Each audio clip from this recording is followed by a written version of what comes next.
Well, hey there, you're on the internet, I have some free time, and welcome to the Triple N Network, where all you newbie nib nerds can find all the news you'll need. Let's look at an ink today, shall we? Or not, because oh my god, I hated this ink. I was forced to learn terrible new things about myself, trying to deal with this ink. I have a darkness, just from the pure fury of trying to use this ink. It made me so angry. Like, I know I've said in the past that I've had, like, trouble with an ink, or it annoyed me, or I've even said that it's made me mad. No, this is a whole new level. Hate this ink. Anyways, this ink is by Noodlers. It's number 41 brown. Very nice shade of brown. And it's water resistant. Sounds great. It's a trap, don't fall for it. Anyways, here's a swatch of 41 brown. As you can see, there's, some texture, there's some shading. It's a nice color of brown. So there's that. And the thing is, there's something about the quality of this brown where I don't have anything quite like it. Here's Sepia, which is darker and has, like, more distinct separation of, like, a dark walnutty brown and a, like, brighter brown. And then Stipula's musk green, which is very brown, but still a green. I really didn't have anything like this, and now I'm considering that a good thing. So the two pens that I used were these. This is a JinHao X450 with their standard nib, but most of my X450s are pretty broad and pretty wet. And the thing is, this pen has not been the same since. Let's see. Okay, I'm not going to do that on camera. I really wish that you could experience this, but it is still tacky. There's like a stickiness to it. It's still in there in the feed, despite me going to lengths I have never gone to before to try and clean it afterwards. So, but yeah, it's usually pretty broad and pretty wet.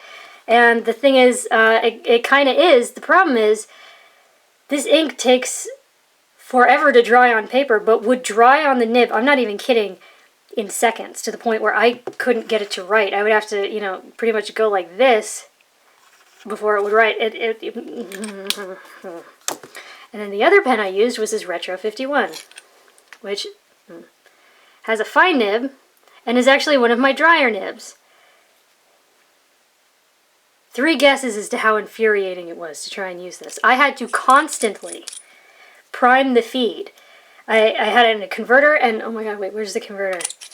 You guys should see this. Where did that go? I should find it. Is it in here? Oh yeah, it is. Hang on. It's my Royko Converter. I don't know if this will come through, but it actually dyed the plastic yellow. It yellowed the plastic, and I mean, I know you can see that fogginess right there, because if you look, you see how the bottom of that only goes to there? It left this black goopiness in it, and then it actually physically dyed the plastic yellow. Like, you see how this is clear, and you see how that's kind of tinted? Oh my god. This is like my nightmare ink. But yeah, it's known for being water resistant, which it most certainly is. Now, here were so this was with the JinHao and this was with the Retro 51. As you can see, despite instantly dunking this in water, there is a lot of brown. It's very clear, very there. You can see this dark outline, and then it's really resisting being pushed up. And it doesn't even get pushed all the way up. The water actually went to about there, or in this case, right about there, and that stuff didn't even go all the way up. Now here I let it dry, where it's very clear and very there, and you have this almost like smoky thing in the background, but even that didn't go all the way to where the water ended.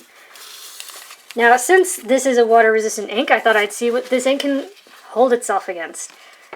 I did this before I started doing the test, and it made me very worried. So here's water where I was scrubbing until the paper came apart. You might be able to actually see that, but yeah. Denatured alcohol did absolutely nothing. Hydrogen peroxide kind of started to break apart the paper, but that's it.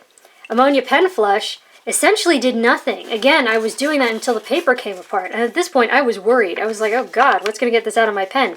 The answer, nothing. My pen will never be the same. And 1/3 bleach solution literally started to break apart the paper before the ink would let go of the paper. I'm so angry at this ink. Anyways, paper test, top down in density, Clairefontaine, 90 grams per square meter. I will try and hold this still, but I'm shaking with fury and caffeine.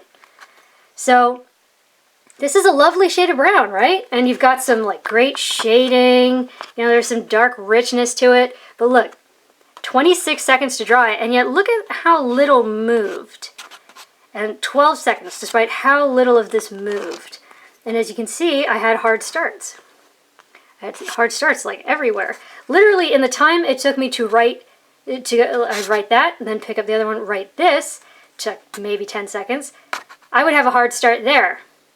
By the time it took me to do that, I'd have a hard start there. By the time it took me to do that, I'd have a hard start here. It took seconds. And I was just so angry. And the thing is, like, the dots, like, never dried, and it was, I mean, there's no bleed, no feather, no spread, no echo, no sheen. And it definitely resisted water. I mean, I don't know why it sort of had this light brown moving around, but it's very clear, very there, very dark. It's infuriating. Next up is Rhodia, 80 grams per square meter, where again, you'd think this is like a lovely brown. You have some shading, but look, again, not much moved, but 27 seconds to dry. There, almost nothing moved, 12 seconds to dry.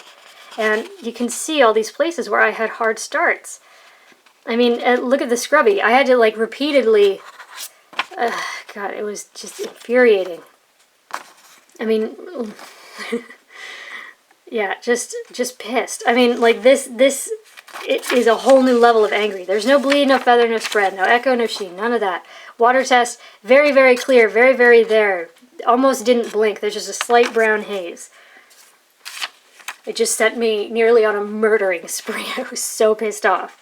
Now this is Tomoe River paper, which is known for drying out dry times, and that is most certainly what we got. I mean, it took more than 30 seconds. Usually I don't count beyond 30 seconds, but at this point I was so angry, I was like, I gotta figure this out. Now, look at this. This looks great. I mean, look at, it looks like a varnished walnut cabinet or something. I don't know. It's beautiful. But what you have to go through to get it was just killing me. And here in the fine, look at how little moved. And yet it took 18 seconds to dry. I mean, you can see all the places I had hard starts. I mean, I was just going absolutely crazy. But yeah, there's, you know, no bleed, no feather, no spread, no sheen. There is some echo because this is a fairly dark brown. Okay, the light's sort of throwing it off, but, and so, I mean, it is in the scrubby and mostly in the broad, but still something to be aware of. But again, that's always to taste. And this paper loves to let ink slide away when you add more water, but here it didn't really. It got a little lighter. That was all, but it's still very clear, very there. Absolutely recoverable. Now for the next 3 tests, I only used the Retro 51 in fine. I didn't even use the broad to write the names because I just wanted it out of that pen so badly by this point. And the entire time, I had to not just prime the feed, but I had to like prime the feed so much that in any other situation it would have been ridiculous. In any other situation, it would have just like left a big old splotch on the paper. Now, having said that, let's check out the performance, because this is the world's worst 20-pound copier paper. And if you look, there's essentially no spread. There's not much shading, but there's also no feathering and no bleed. When was the last time we saw this? Now, granted, that is a fine nib and it is generally dry, but I was like, I had to flood the feed so much that I wish I had got it on camera because it was ridiculous. It's a pleasant enough shade of brown, and it is most certainly water resistant. You see that? Slight haze, but it's very clear, very there. Didn't feather, didn't explode. Dear God. Next up is Mead Notebook Paper, which is thinner than 20-pound copier paper. But even here, I mean, this isn't as absorbent as 20-pound copier paper, but even still, I mean, look at the scrubby. I did restart multiple times. There's instances in the writing where you can very clearly tell. And yeah, I think, was it this one? Yeah, Yeah, the 20-pound copier paper, the first time I tried to do it, I got so angry and so frustrated that, like, I just, like, tore through the paper in anger. And this one, I think I might have had to do twice as well. But again, I mean, there's no feathering. There is no spread at all. There's no bleed. There's barely even echo. I mean, in that regard, like, once it's on the paper, it performs quite well. But what you have to go through to get it on the paper, and the fact that my pen is still not the same. Infuriating. But yeah, water test, slight haze, but again, so clear, so there, didn't feather, didn't explode. Totally bizarre. Now, lastly is Moleskine notebook paper, which we all know is terrible. But look at this. There's no spread. You even retain a little bit of that shading. There's no feathering. And not only is there no bleed, there's like absolutely no bleed. There is no echo. That is a crumb. I don't know what to make of this. Yeah, again, I had to like prime the feed to insane levels, and like you can probably notice some places where I had hard starts. The water test didn't blink, still very clear, very dark, very there, didn't feather, didn't explode.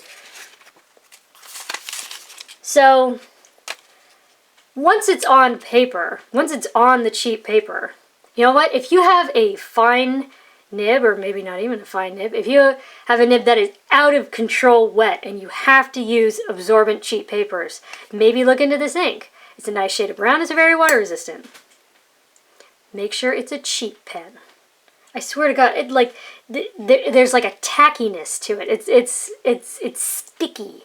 Like at one point I said it was like tree sap. It really is. Have you ever tried to get tree sap like out of, I don't know, jeans or something when you were a kid? Oh my God, it's terrible. I hate this ink. I hate it so much. For your consideration from the Triple N Network, if you liked the video, please give it a thumbs up. If you'd like to see more, please subscribe to the channel. And thanks for watching. Bye.